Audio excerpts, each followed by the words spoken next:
Sejam muito bem-vindos, meus queridos, minhas queridas, a mais uma aulinha aqui da nossa Maratona da Aprovação em São Paulo. Comigo, Pediatria, você já sabe. Muito prazer, meu nome é Joana Rezende, sou uma das professoras aqui do time de Pediatria da Medway. Hoje queremos conversar sobre ele, o IANSP. Você que está aí pensando em fazer residência nos servidores, excelente instituição, baita em várias especialidades clínicas cirúrgicas, especialmente aí, referência nacional em várias especialidades, então vem com a gente, vamos aprender um pouquinho sobre como pediatria é cobrado nessa instituição. Antes de tudo, me segue lá no Instagram, @jodamedway, tô lá papeando sobre pediatria, dando dicas agora nessa reta final para vocês. Espero você lá e vamos começar. Para a gente pegar aqui rapidinho sobre o que o IANSP gosta de falar, para início de conversa, a gente selecionou 3 temas. Se você está caindo na Maratona da Aprovação agora, como é que está funcionando, né? A gente está nessa... Já tem mais de mês isso, já tem quase 2 meses que a gente está aqui fazendo a Maratona da Aprovação com vocês. No meio dessa maratona toda, a gente está a cada semana destrinchando uma instituição. Então hoje é o dia da PED, já teve dia da PREV, dia da clínica, dia da GO, dia da cirurgia. A gente vai intercalando aí os dias ao longo das semanas. Já teve USP, Unifesp, Unicamp, Santa Casa... nossa, teve um monte de instituição, já até perdi a conta. Então cada uma dessas coisas está salva aqui no canal. Acompanha, dá uma seguida, já se inscreve aqui no canal para você não perder nada do que está rolando. Tem muita coisa bacana, maneira rolando. E como é que está funcionando a nossa Maratona da Aprovação?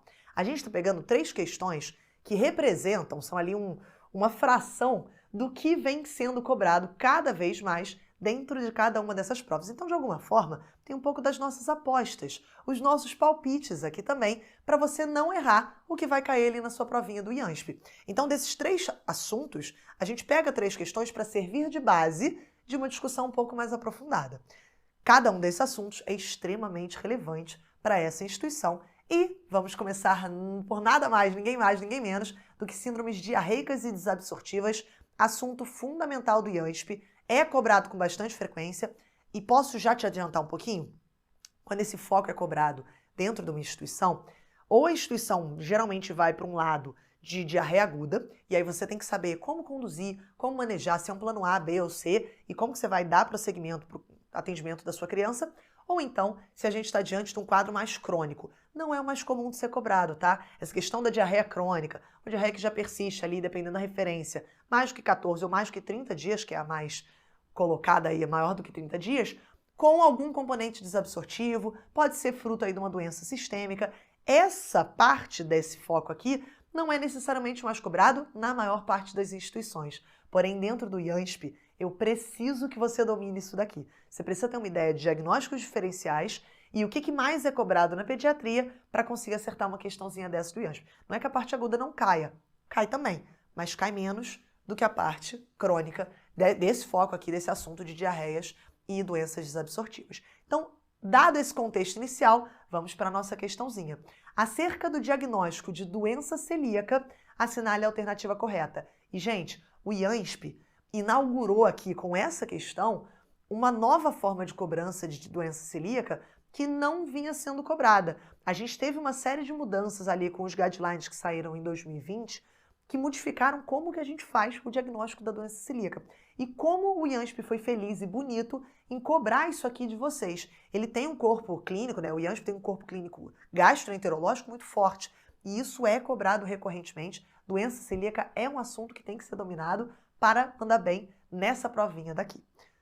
Antes da gente dar prosseguimento aqui às nossas alternativas, não esqueça aqui o nosso QR Code para caso você queira experimentar o nosso Intensivo São Paulo por 7 dias gratuito, sem compromisso, para você ver se faz sentido para você. Todas as nossas aulas são muito focadas no que é mais cobrado em cada uma das instituições. Então, vários desses focos que a gente está conversando aqui, tem uma aula específica disso dentro do Intensivo São Paulo. Uma aula mais longa, 40 minutos só sobre isso, 40 é forte, né? Eu sempre gravo em 1 hora, eu acabo demorando um pouquinho mais. Então, cada uma das aulas tem ali um foco muito bem definido, com um simulado específico de cada uma das instituições, com guia estatístico do que é mais cobrado, além desses 3, dentro de cada uma das instituições, com curso específico de imagem, curso específico de cirurgia, módulo avançado de cirurgia. Então, se você quiser, tiver interesse em tudo isso que eu estou te falando, aproveita que a hora é agora. A reta final já começou e agora é a hora que a gente tem que focar, priorizar o que é cobrado dentro de cada prova para você mandar muito bem, tirar mais que 80% ali na hora. Ok? Vamos seguir então para as nossas alternativas. Na letra A, o IANSP coloca que a biópsia de intestino delgado não é mais necessária para o diagnóstico. Na letra B, a presença do HLA-DQ2 ou DQ8 confirma o diagnóstico.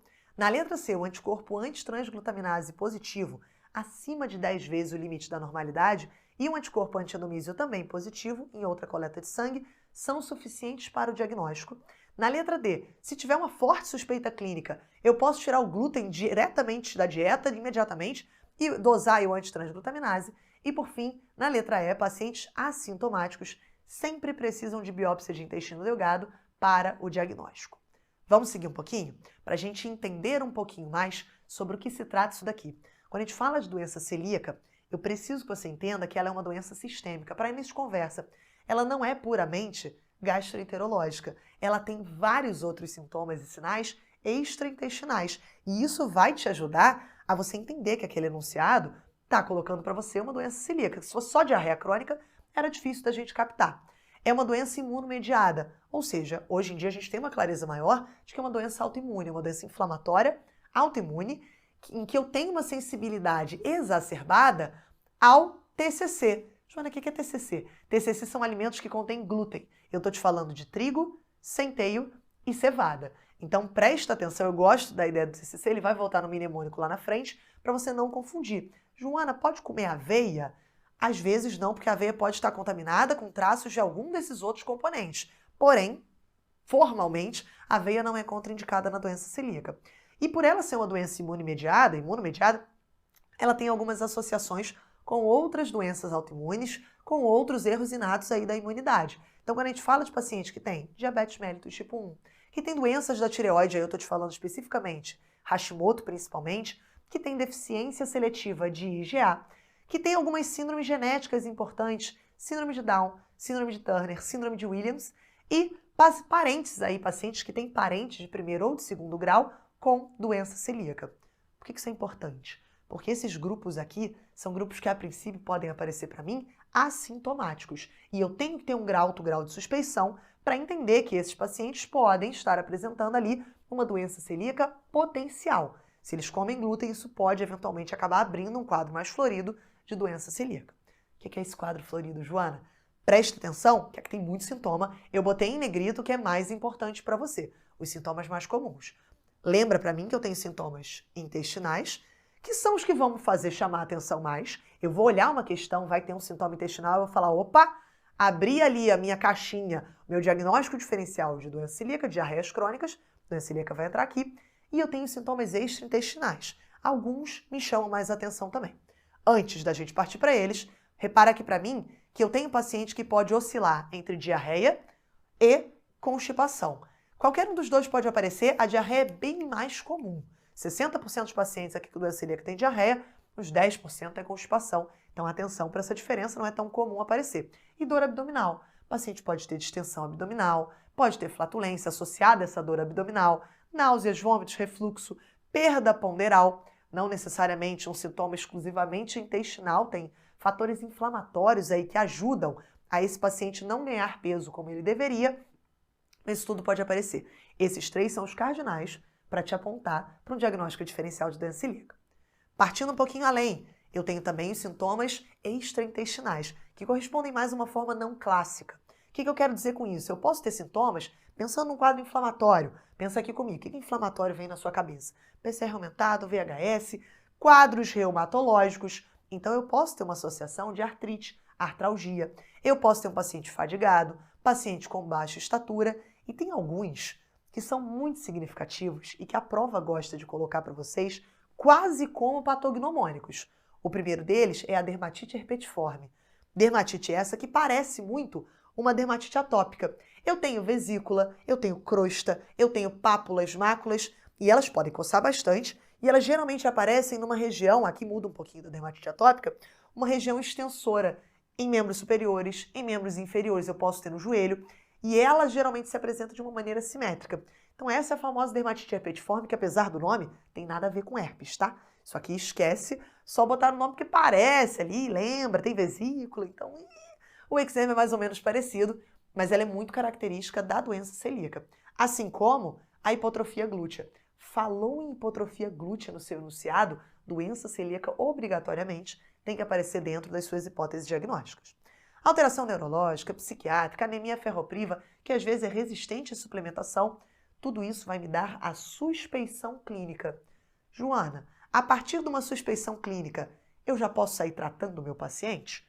Não pode. Eu não posso sair suspendendo o glúten. Joana, mas eu tenho certeza que é doença celíaca.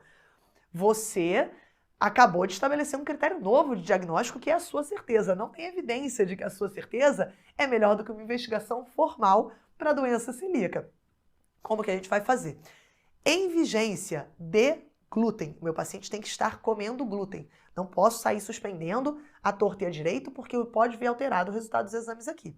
Eu vou inicialmente, antes de fazer endoscopia, antes de pedir um monte de exame super elaborado, eu vou fazer uma coisa simples, pedir um exame de sangue, que é o mais sensível, o mais específico para a minha doença celíaca. Eu vou dosar a antitransglutaminase IgA, de corpo ali, que vai me identificar. Se ele vier muito positivo, aumenta a chance aí da minha doença celíaca. Agora, eu estou te falando uma doença que tem é comum que ela venha associada com uma certa comorbidade, que é a deficiência seletiva da IgA. Se isso acontece, eu não tenho IgA, meu paciente por algum motivo não tem IgA, você concorda comigo que o antitransglutaminase IgA vai vir negativo? Então eu tenho que tomar esse cuidado. Pela alta prevalência, pela alta associação entre essas duas doenças, no momento inicial eu sou obrigada a dosar a minha IgA total também. Depois disso, eu avalio, agora sim, o nível aqui da minha antitransglutaminase. Veio muito aumentado, veio maior do que 10 vezes o limite superior da normalidade. Olha só, mudança em 2020, manualzinho da ESP, grande diretriz aí da Sociedade Europeia de Gastroenterologia, eu posso proceder a um outro anticorpo, o antiendomísio IgA, e se os dois vierem positivos nesse nível aqui, a IgA, e o antiendomísio qualquer nível positivo, meu diagnóstico está confirmado, sem necessidade de proceder à endoscopia. Agora, se isso não acontece, minha antitransglutaminase não veio tão aumentada assim, veio aumentada, mas menos do que 10 vezes o limite superior, eu posso pedir um antiendomísio, mas eu vou ser obrigada a fazer uma endoscopia para confirmar o meu diagnóstico. Ou então, se ele estava nesse caminho aqui, pediu antiendomísio e veio negativo, eu também venho para cá. Faço a minha endoscopia digestiva com biópsia, que vai mostrar ali uma atrofia das minhas vilosidades, vai mostrar uma hipertrofia das minhas criptas, um infiltrado linfocitário naquela região, em padrão inflamatório mesmo ali de intestino delgado. Beleza?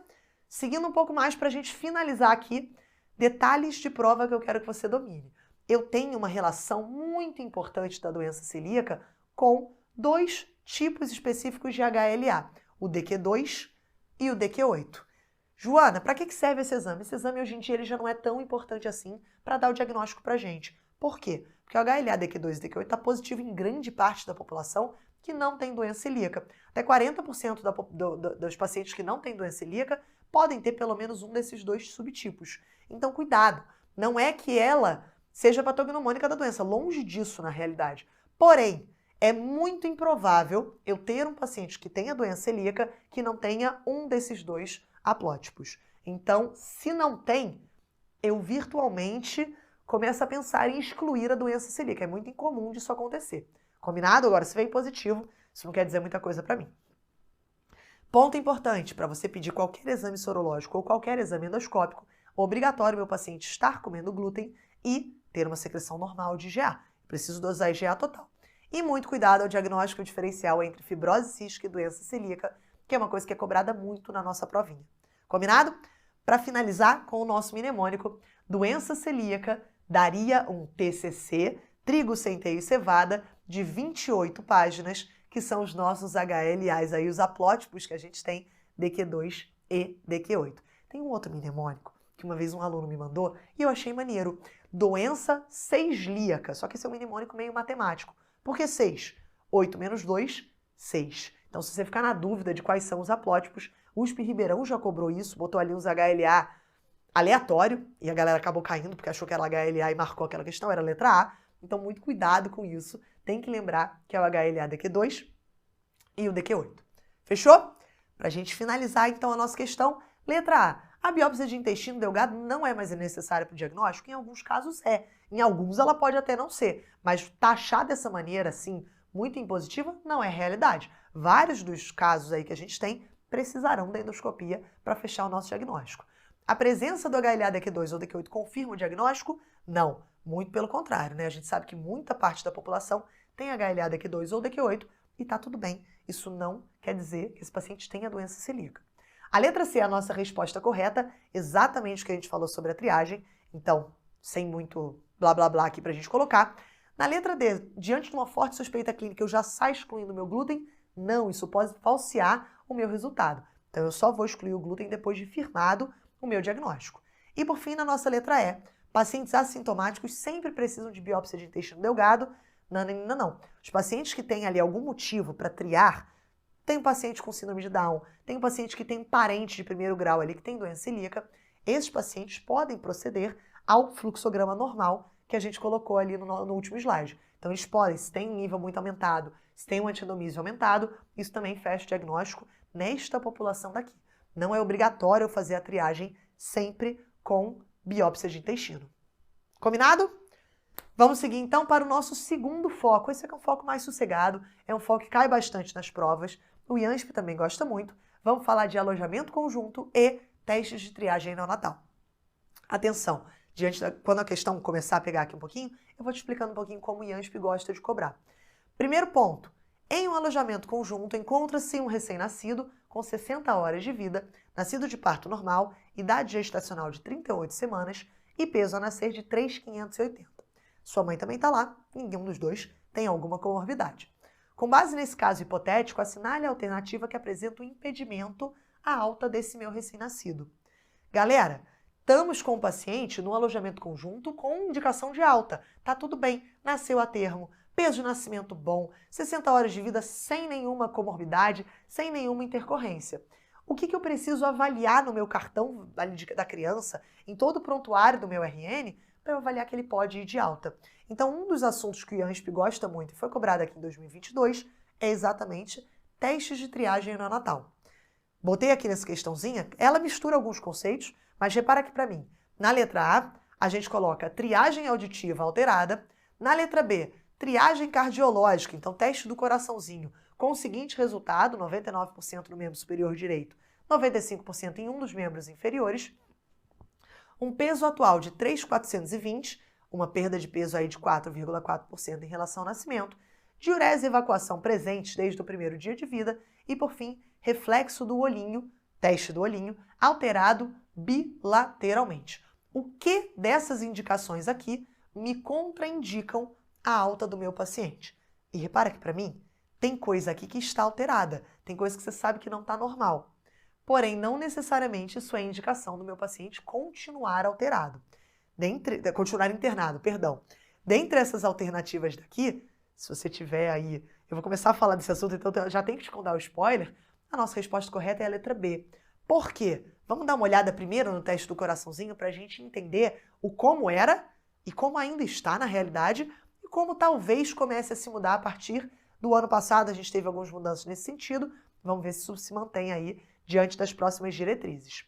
Quando a gente fala de teste do coraçãozinho, o mais importante é você ter a referência do Ministério da Saúde, que ainda é o que é seguido na vasta maioria das maternidades aqui do nosso país. Quando a gente está diante de um teste do coraçãozinho, lembra aqui como é que eu faço? Eu pego um oxímetro, membro superior direito, boto então em algum dos membros inferiores e comparo esses dois valores. Avalio eles isoladamente e depois vejo a diferença entre os dois valores que eu obtive. Lembrando que essa saturação aqui em membro superior direito é pré-ductal. Eu tenho a saída da minha subclávia direita antes do meu canal arterial, ali na minha circulação pós-natal. Então, isso é importante para eu ter uma ideia da saturação pré-ductal, para não misturar aí com o sangue que vem de canal arterial, beleza? Seguindo um pouquinho adiante, então, a obrigatoriedade que eu tenho, que é um exame normal, é esse lado daqui. Se eu tenho uma saturação em ambos os membros maior ou igual a 95% e uma diferença entre os dois menor do que 3%, eu gosto muito de lembrar menor ou igual a 2%, para eu não confundir onde está o igual, onde não está. A diferença pode ser de até 2%. 97, 95, tudo bem. 98, 96, tudo bem. 99, 96, já não está tudo bem assim, porque a diferença não está respeitando esse critério daqui. Agora, se vem dessa maneira, segmento neonatal de rotina, Um beijo, um abraço, manda a criança para alta, não preciso me estressar, pelo menos no primeiro momento, com alguma cardiopatia crítica para esse meu paciente, ok? Agora, se não vem dessa maneira, veio uma diferença maior ou igual a 3%, algum dos dois veio com uma saturação de 94 para baixo, opa, esquisito, eu não vou bater o martelo de que já existe uma cardiopatia congênita, porém, eu sou obrigada a repetir esse exame em 1 hora. Esquenta minha criança, troca o oxímetro se eu achar necessário, e se vier alterado de novo, eu sou obrigada a não dar alta para essa criança e agendar um ecocardiograma em até 24 horas, com, logicamente, uma avaliação por um cardiologista. Eu preciso de pressa. Eu não posso liberar essa criança para casa para ela chocar em casa, porque se ela tem uma cardiopatia crítica, a chance de dar ruim é muito grande. Eu não posso sair falando, vai lá, e se a criança parar de respirar, ficar acidótica com uma respiração toda esquisita, volta para cá. Não posso deixar que isso aconteça. Eu sou obrigada a diagnosticar o mais rápido possível, idealmente antes desse canal arterial fechar, e mantenho ela em observação, em supervisão, interno ela na UTI, deixo ela monitorizada, mesmo que ela não tenha nada, ok? Se ele vem normal, eu sigo para cá, vida que segue, foi um exame que veio alterado, ele tem uma alta sensibilidade, não significou nada para mim. O que mudou na atualização da SBP de 2022? Uma atualização que ninguém está seguindo ainda, é verdade, mas é bom a gente ter uma noçãozinha aqui do que está acontecendo.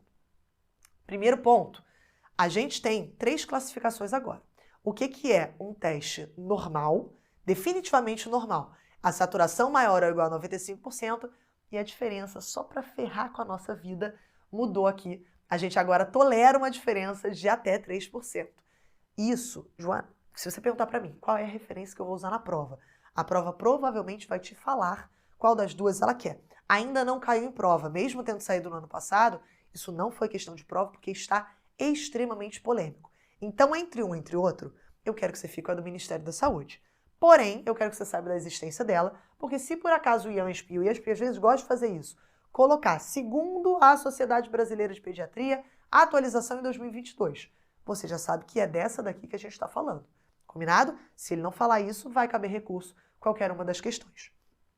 Então, atenção, isso aqui é um teste definitivamente normal. Eu tenho uma saturação maior ou igual a 95 e eu tenho uma diferença menor ou igual a 3% ali em todos os membros. Combinado? Isso aqui é igual a segmento de rotina. Beijo e abraço. O que é um exame definitivamente alterado? Veio uma vez assim, eu já suspendo a alta e faço eco. Saturação menor ou igual a 89%. Fiz ali o meu teste, veio saturando 89 no membro superior direito, ou veio saturando 85 em um dos membros inferiores, isso está definitivamente alterada. Eu sou obrigada a suspender a alta e fazer eco, não vou nem repetir. Não tem isso mais. Combinado?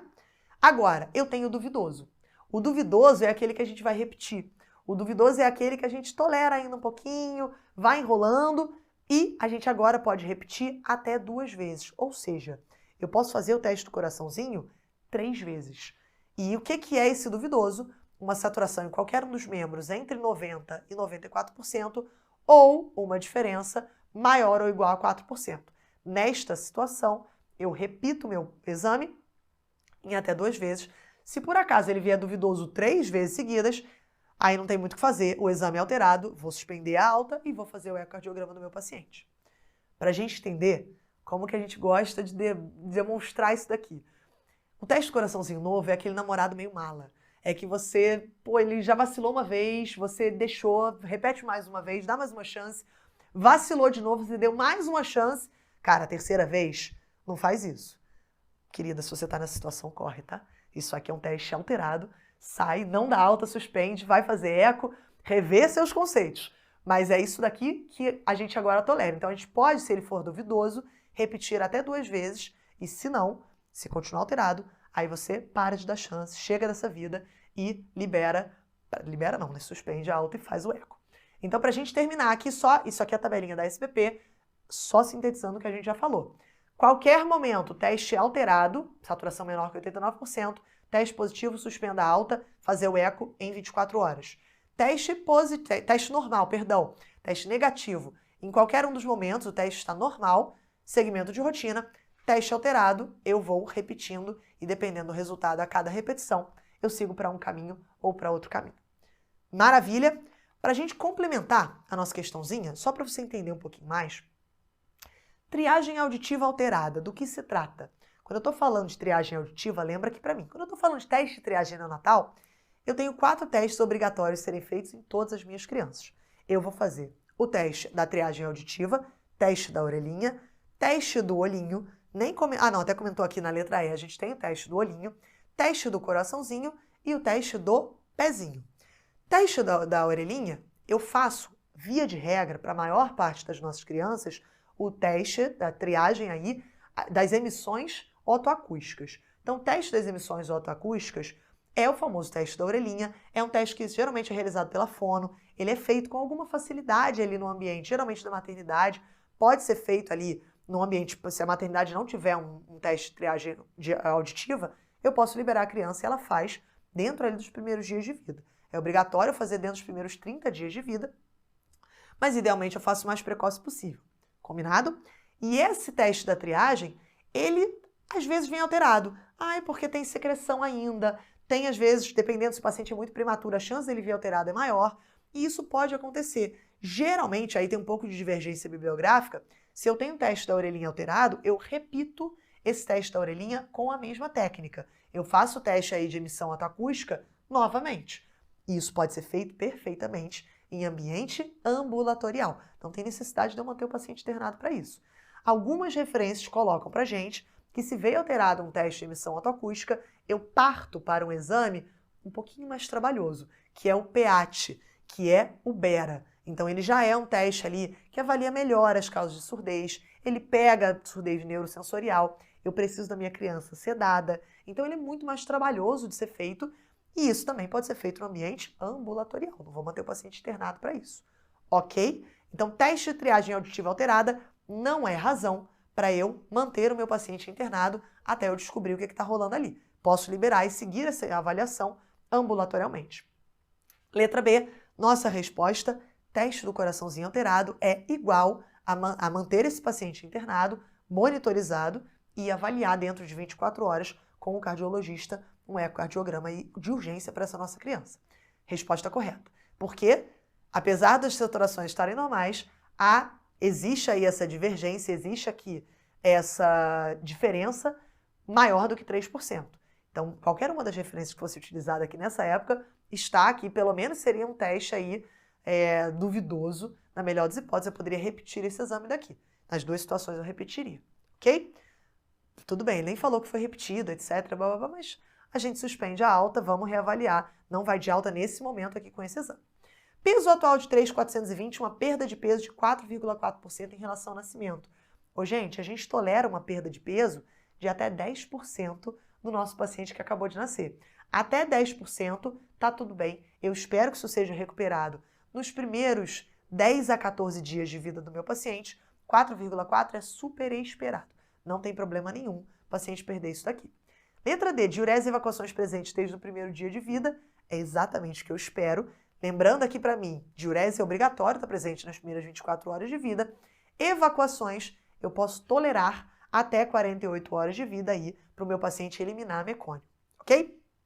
E por fim, reflexo do olho vermelho alterado bilateralmente. Lembra que para mim, reflexo do olhinho, teste do olhinho é um exame super importante para eu fazer, super simples. Eu só preciso do oftalmoscópio, então às vezes não é tão simples, porque falta um oftalmoscópio, mas via de regra, é um exame muito simples de ser feito, não precisa de nenhum aparelho muito trabalhoso, e eu vou me posicionar de 30 a 45 centímetros de distância do nosso paciente e vou jogar a luzinha no ambiente escuro, idealmente, no olho do meu paciente. Se eu tenho reflexo que ele aparece vermelho, tá tudo bem com o meu pacientinho, eu excluo algumas possibilidades. Se eu tenho reflexo que aparece branco, duvidoso, amarelado, não vermelho, reflexo alterado. Isso pode ser uma série de causas, desde causas mais graves como câncer, retinoblastoma, até causas menos progressivas, talvez, como às vezes uma catarata congênita. Tem outras causas, nenhuma muito bacana, todas requerem algum grau aí de atenção, tem uma gravidade embutida, tem um comprometimento que pode acontecer à visão do meu paciente, porém, eu não tenho indicação de manter esse paciente internado. A avaliação oftalmológica pode ser em ambiente extra-hospitalar, em ambiente ambulatorial. Combinado? Então, só para a gente lembrar aqui do reflexo do olho vermelho, mais um ponto importante. Por mais que a gente lembre muito do teste do olhinho, no momento ali do meu paciente ser um RN, no momento do paciente internado, no momento que o paciente acabou de nascer, o teste do olhinho ele tem que ser realizado ao longo dos próximos anos do meu paciente. Idealmente, até 3 anos de vida, eu vou fazer a cada consulta de puericultura um teste do olhinho nele. Porque algumas causas aí podem não estar aparecendo desde o início e depois elas se manifestam com maior prevalência. O próprio retinoblastoma é uma delas. Ele pode não estar presente, pode não estar tão grande, pode nem ter manifestação clínica no momento do nascimento. Mas ao longo dos próximos anos, ao longo dos próximos meses, ele pode aparecer para a gente e alterar o teste do olhinho para a gente. Então, atenção! Isso é uma coisa que a gente esquece, a gente não costuma ver tanto a galera lembrar na prática, mas é fundamental para o prosseguimento aí, para dar continuidade aos cuidados oculares visuais do nosso paciente. Fechou? Para a gente finalizar, então, concluir aqui a nossa aulinha do IANSP, o terceiro e último foco que eu quero conversar com vocês é sobre pneumonias e síndromes gripais. E o IANSP adora esse assunto e tem um jeitinho também específico de cobrar em que a gente precisa entender muito agentes que podem estar causando aí a nossa pneumonia e, geralmente, diante disso também, saber o tratamento disso tudo. Botei algumas coisinhas extras aqui nessa aula só para dar um plus no estudo de vocês, mas fica tranquilo que esse assunto é cobrado com relativa facilidade dentro do IANSP. Repara aqui para mim, eu tenho um lactente com 2 meses de vida, chegou no nosso pronto-socorro com tosse persistente, às vezes com vômitos, há 7 dias. Então tem uma tosse mais arrastada num paciente com 2 meses de vida, uma tosse que às vezes é emetizante. Sua mãe disse que não teve febre, refere um parto vaginal sem intercorrências. Fez tratamento para conjuntivite depois de ter recebido a alta do berçário. E o hemograma tem uma discreta eosinofilia. O raio-x de tórax tem uma hiperinsuflação leve e tem imagens hipodensas irradiando da região hilar. Ao exame físico, meu paciente está taquipneico, está em bom estado geral, ativo acianótico, uma frequência respiratória de 68, confirmando aí a nossa taquipneia, sem outras alterações.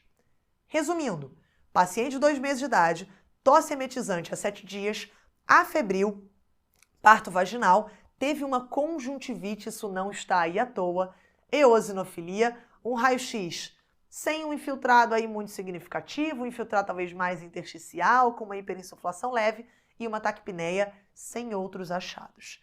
Diante disso, o nosso agente etiológico mais provável é letra A, Chlamydia trachomatis, letra B, Haemophilus influenza, letra C, Staphylo pneumoniae, pneumococo, letra D, nosso Staphylo aureus ou letra E, Mycoplasma pneumoniae. E olha aqui, qualquer uma dessas possibilidades aqui são causas de pneumonias dentro do meu paciente, aí pneumonias bacterianas dentro do meu paciente pediátrico.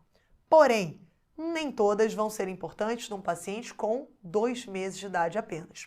Quando a gente tem um pacientinho de menos de 2 meses de idade, isso aqui vem da Sociedade Brasileira de Pediatria, tem um pouquinho de divergência aí, se a gente pegar o Tratado de Pediatria, muda um pouquinho, mas via de regra, eu quero que você decore esses agentes daqui como causadores para cada uma das etapas aí de vida do meu paciente. Joana, tem que decorar? Tem que decorar. Pelo menos os principais. Calma, eu vou te falar quais que você precisa decorar. Quando a gente fala de menor de 2 meses, eu estou te falando do paciente muito pequenininho, estou te falando do recém-nascido, estou te falando do paciente ali entre 1 e 2 meses, eu estou te falando de pacientes que estão colonizados por agentes do trato geniturinário da mãe desse paciente, geniturinário e gastrointestinal. Então, se eu tenho uma mãe que teve, por exemplo, um Streptococcus agalactiae, um SGB, a gente está te falando aqui de um agente super importante, causador aí de infecção no nosso pacientinho recém-nascido. Tem que lembrar dele. Para qualquer infecção mais grave, sepse, pneumonia, meningite, bacteriemia oculta, eu tenho que lembrar do SGB como no meu principal agente. Além de enterobactérias do trato gastrointestinal materno. E. coli, aí todas as enterobactérias podem aparecer. Ok? Então, maravilha. Listeria entra aqui como nossa terceira possibilidade.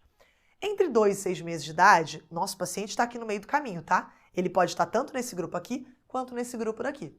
Eu tô te falando de Chlamydia trachomatis, início aqui do aparecimento viral, repara que nessa faixa etária eu não estou considerando viral como uma possibilidade, pneumococo e Bordetella pertussis, coqueluche. Então, atenção a esses agentes, aqui muda um pouquinho, tem agentes que não aparecem nas outras faixas etárias, porém alguns se repetem. Quando eu estou te falando de 7 meses a 5 anos de idade, vírus passa a ser aqui um agente principal, então nessa faixa etária a grande maioria dos nossos pacientes com pneumonia tem só uma pneumonia viral, associada a pneumococo, nosso agente principal aí bacteriano. Se a gente falar, qualquer pergunta te perguntar assim do além, qual é o principal agente bacteriano de pneumonia e não especificar a umidade, você vai botar aí que é o pneumococo. E além do mais, outros agentes típicos e agentes atípicos, Staphylo aureus, Mycoplasma pneumoniae, todos esses podem aparecer, mas não são os mais comuns de aparecer. Quando eu tenho um pacientinho maior de 5 anos de idade, aqui a coisa muda um pouco de figura e os agentes atípicos passam a ser os nossos principais causadores de pneumonia. Tanto o Mycoplasma pneumoniae, que é o principal, quanto a Chlamydia pneumoniae, que é a segunda principal, e o Streptococcus entrando aí como um importante agente típico também.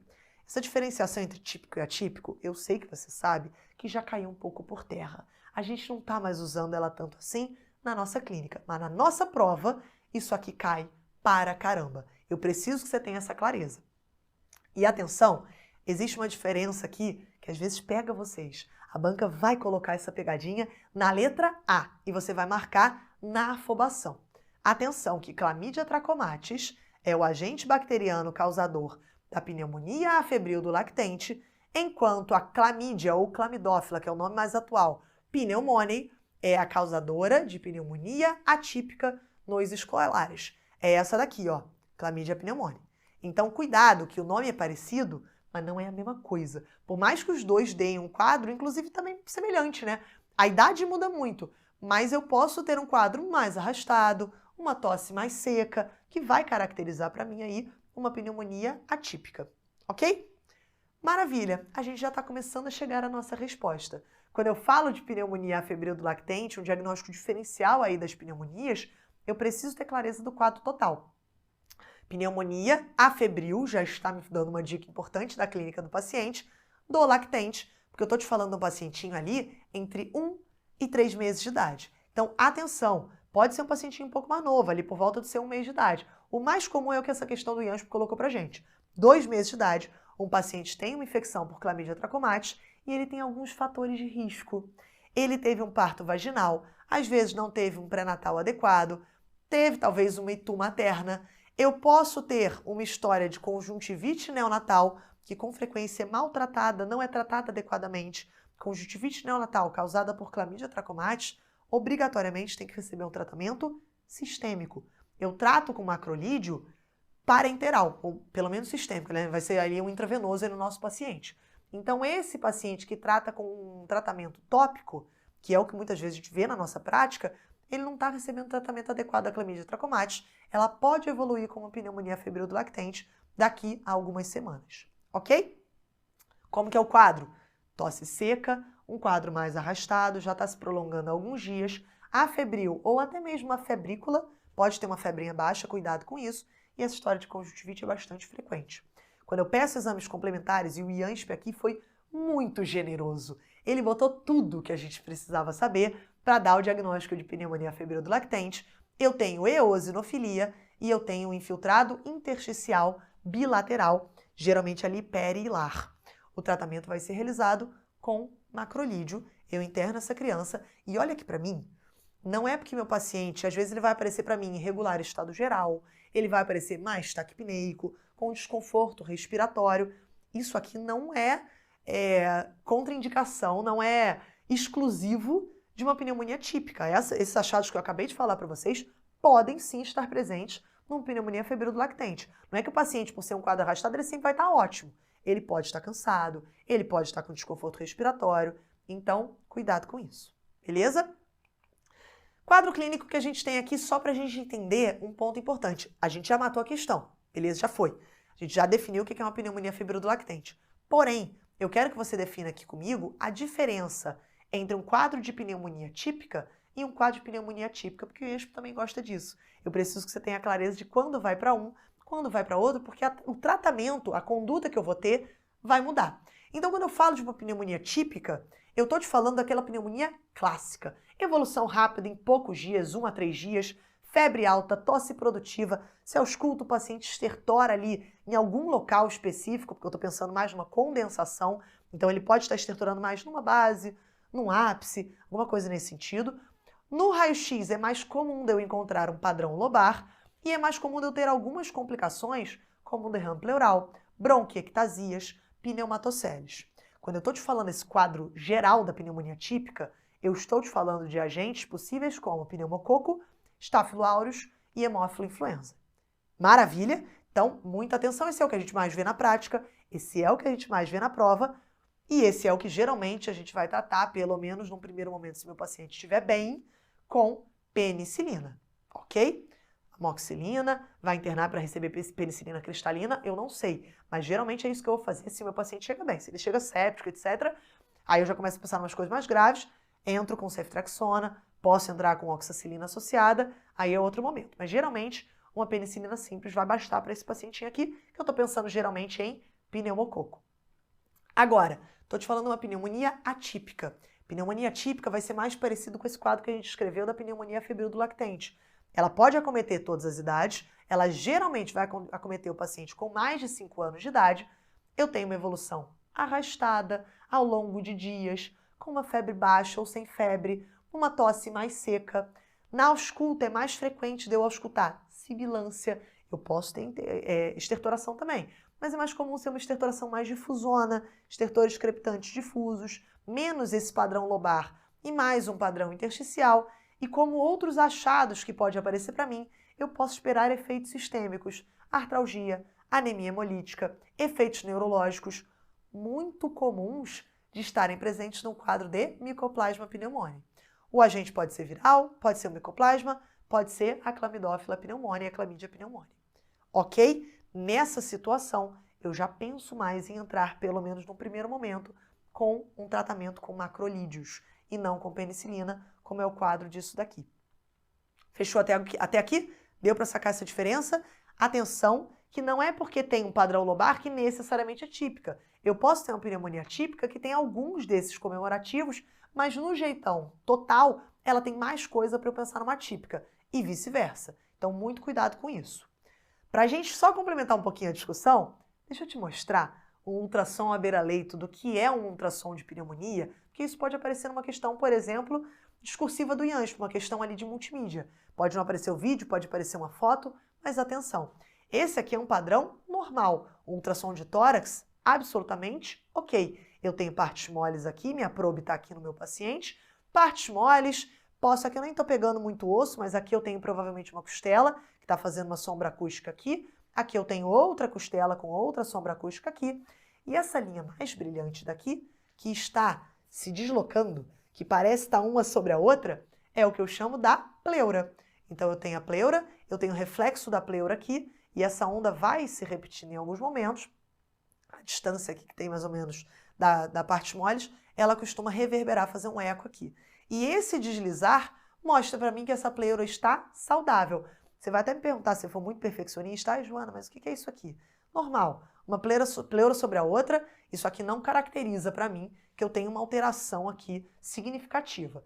Parênquima puro, homogêneo, normal, esse reflexo da pleura é importante para eu identificar que meu parênquima está saudável, e aqui já muda um pouco de figura. Aqui eu já tenho uma pleura que desliza, eu estou para um momento mais de ápice, eu consigo observar aqui que está fazendo curvinha, e eu estou aqui com uma pleura que desliza, mas eu tenho, cadê aquele reflexo da pleura que deveria estar aparecendo por aqui? Não estou vendo muito bem. Aqui já me parece um pulmão mais congesto. Eu tenho linhas B. Olha aqui esse reflexo que parece um sol batendo numa piscina e faz aqueles raios solares mais que eu observo ali debaixo da água. Então isso aqui caracteriza para mim um pulmão mais congesto, não necessariamente um pulmão de pneumonia. Um pulmão de pneumonia é esse daqui. Olha aqui para mim, pleura deslizando, show. Cadê pleura aqui? Não estou mais vendo. Cadê pleura deslizando? Não estou mais vendo. Cadê costela para eu justificar? Isso aqui não é uma sombra acústica de costela. Costela deve estar mais para cá. Isso aqui, repara que até tenho coisa aqui que não faria sentido ser costela, estaria tudo pretão. Agora, eu tenho uma mordida aqui. Eu tenho uma parte que sumiu. Não tem pleura, tá tudo não uniforme, tá heterogêneo, tá esquisito. Isso aqui é para mim uma característica de que eu tenho um ambiente aqui, eu tenho um espaço aqui de condensação, que mostrando mais bonitinho aqui, olha só, parece uma maçã mordida. Nhaque. Então eu tenho aqui pleura, e uma parte que foi consolidada, foi consumida aí por uma consolidação. Isso aqui até são alguns broncogramas aéreos, não se estressa com isso. É só para você ver o geralzão do que seria aqui uma condensação num ultrassom à beira-leito. Só um plus. Isso aqui não tem nada a ver com a nossa questão. Eu só quis trazer um pouquinho a mais para a gente matar o assunto pneumonias, mas voltando para ela, nosso paciente com 2 meses de idade, com tosse emetizante, sem febre, com eosinofilia em um raio-x aí, com infiltrado intersticial bilateral, eu posso bater o martelo de que o nosso paciente tem uma pneumonia afebril do lactente causada por Chlamydia trachomatis. Foi até aí? Deu para revisar os 3 assuntos que eu queria trazer para vocês? Espero que sim. Qualquer coisa, comenta aqui embaixo, dá um like no vídeo, se inscreve no canal. A gente segue para as próximas. Próxima aí, Unesp. Estarei com vocês também. Beijo grande, um forte abraço e bons estudos!